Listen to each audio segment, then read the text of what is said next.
બધા એમ વિચારે છે કે દેશે મારા માટે શું કર્યું. અરે બોસ, ક્યારેક તો એવું વિચારો કે મેં દેશ માટે શું કર્યું.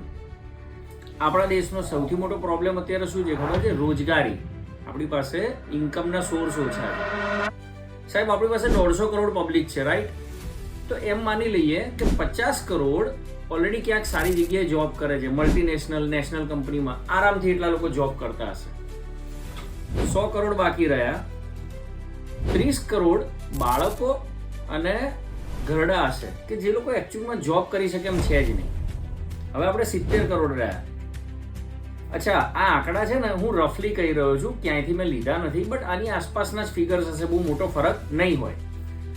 તો સાહેબ, ખાલી 25 કરોડ લોકો સ્વરોજગારી એટલે પોતાનો એવો ધંધો ડેવલપ કરી લે ને કે પોતાનું ઘર ચાલતું થઈ જાય, અને પછી એ લોકો એક વ્યક્તિ કે બે વ્યક્તિને એ ધંધામાંથી જો નોકરીએ રાખવા માટે કેપેબલ થઈ જાય ને બોસ, તો 75 કરોડને નોકરી મળે.